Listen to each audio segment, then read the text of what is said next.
Children are a tremendous key to revival. There is no amount of evangelism that can compete with the exponential numerical growth of raising strong Christian children in the faith. And that is what we're going to talk about today, raising strong kids in the faith. And there's a vital tool that we're going to talk about called the catechism. Many churches have forgotten about this tool in the past, and some churches just have an outdated form of what the catechism used to be, where they just sort of teach some Bible verses and that's it.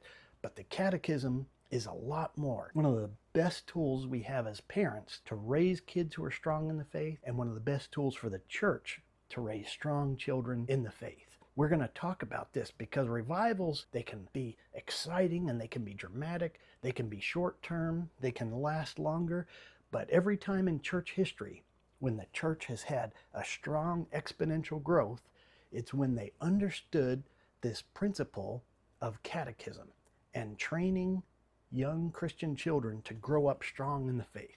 So as we get started, I'll just do a disclaimer, because we know that raising strong Christian children in this day and age is not easy. And even Adam and Eve, they didn't hit 100%, because humans, we still have free will and we can choose and we have a choice. But when the church is strong and it's really understanding this catechism process, we should be hitting at least a majority to 80% of our young people continuing in the faith. And when we do that, that is an element of revival, because they grow strong in the faith, they have strong marriages, they have strong children in the faith, and so we see this exponential growth. No amount of evangelism can match it in its power, and no amount of evangelism can compensate when it's not working. So we're going to talk about the catechism process and its powerful revival potential. One of the best ways to kind of grasp the idea is if I think about a friend of mine who was in the ranching business. He was in West Texas. He was a tough guy. He raised cattle, and calves were his livelihood. I mean, he invested money in them. He helped to raise them. His herd had to grow. And one day he noticed he had a calf missing. Well, he didn't know what had happened. Did it die? Well, he was trying to figure it out. He lost another calf, then another one. And he knew he had a problem. For him, when he lost a calf, it would be like if we had a car accident. Hundreds or even thousands of dollars every single calf. So he had to research and find out what was going on with these calves, what was happening. So he researched, he put cameras around his property, try to find what was happening. And as he did that, well, what he noticed was something kind of surprising. There really weren't many predators in the area at that time, but some wild pigs had begun to come into the area. And at first they were sort of a novelty. It's kind of a wild boar, and they crossed with wild pigs, and then they bred. And some of these pigs get to be hundreds of pounds. I mean, they get to be massive. Then as time went on, in the area, they were just sort of a nuisance. They'd root and they'd dig, and some farmers were having some problems with them. But these boars are omnivorous. They were getting through the fence, and they were picking off his cattle. And he saw the footage. The boars were coming in. So he just had this protective instinct rise up in him. He went out. He knew he had to reinforce his fences. He had to hunt some boars. He had to thin out that population. He had to fix the problem. And as a rancher, he was always having to solve problems related to his herd and making sure they were healthy and reproducing, because his business depends upon raising these calves. As Christian parents, as churches, our future depends upon raising our children healthy and strong in the faith. And we can do it. And we have tools that are necessary to make this happen. And the catechism is one of these tools. When we look at the catechism is more than just information. The catechism is more than just teaching Bible verses. You have to teach the Bible, but you also have to provide basic apologetics. How can they know that belief in God is true? How do they know that the resurrection of Christ is real? How do they know that the scriptures are reliable? What about these cultural arguments that pop up that are not necessarily directly related to scripture, but have huge ramifications. Issues related to gender, issues related to sexuality. If those arguments go unanswered, then we can see young people begin to struggle because those arguments are designed indirectly to attack their faith. So we have to provide this catechism process. And as parents, we can provide a catechism process on our own. We can also advocate at our churches. Hey, remember, this is what was working during the church at this particular time when they were growing. We need to bring this back. We need to adapt it to our current day. We need to have our young people go through a more accountable process so that they're strong in the faith. It's not just information. We have to make sure our young people have strong support networks. We have to make sure we're getting the youth engaged in the work of ministry so they feel valuable. So they're helping the older people in the church. They're helping disabled people in the church. They're sharing their faith. So we're priming them for leadership and to lead the church in the future. We can't just have a youth ministry paradigm where we teach the Bible and we're there on Wednesdays, but then they're alone on the weekend. They don't have friends during the summertime. These are holes in the fences where predators can come in and they can snatch out our youth. So these are things we have to be thinking about. Every generation has their own challenges where we have to see what the young people need. In the very last verse of the Old Testament, the last thing the prophet Malachi is saying in Malachi 4:6 is that we have to turn our hearts back to our children as parents, as pastors, as churches, as a community. And it says if we don't do it, destruction will follow. But if we do focus on raising kids who love the Lord, if we turn our hearts back to them, make sure they have what they need, then we're going to be fruitful and we're going to see this exponential growth. The rancher is a good illustration. The churches that have a strong catechism process will see a lot of fruit. I knew a young woman who her church didn't have a strong catechism process.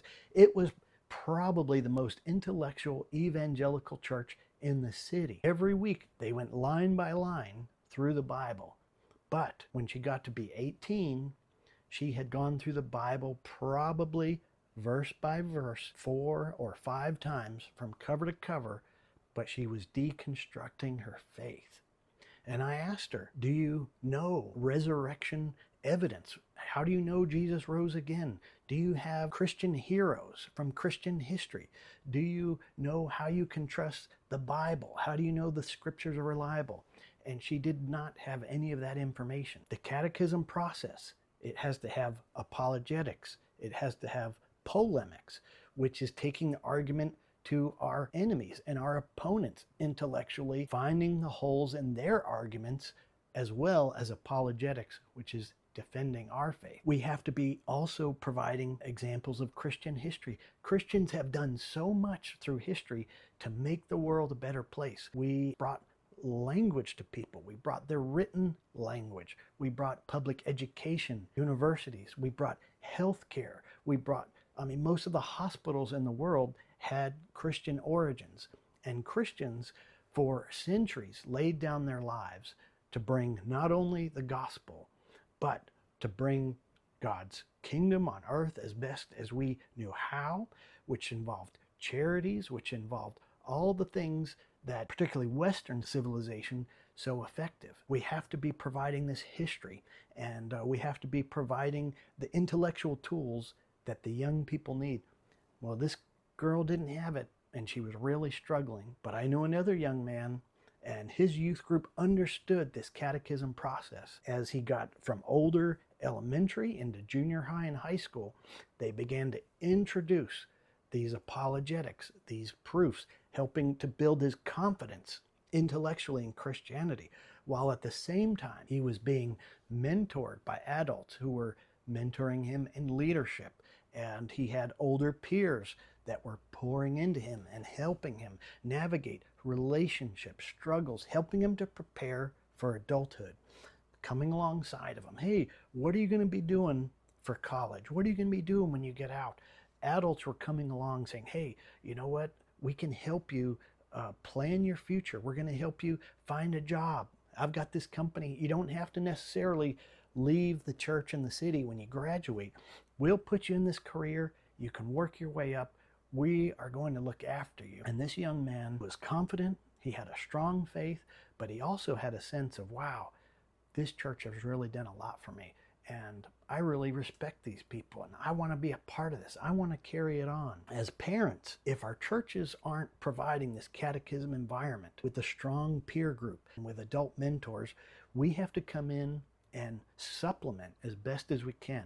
That means providing this information on the proofs for God, the proofs for Christianity. Once you start learning it, it's not really that complicated. They're very accessible, easy to read books that cover all of these topics. We used to raise our kids with these little biographies of famous Christians throughout history and the incredible things that they did, so that they have heroes, people that they can believe in as they start to become adults. So as parents, we can help pour this into our young people, but again, we can advocate at our church and say, hey, we should be integrating these important elements into the training of our young people. We need to be doing this catechism type process. And also we can help the church with these other important issues which involve mentorship and providing a strong peer group. The seniors of the high school, they were mentoring the juniors. The juniors were mentoring the sophomores.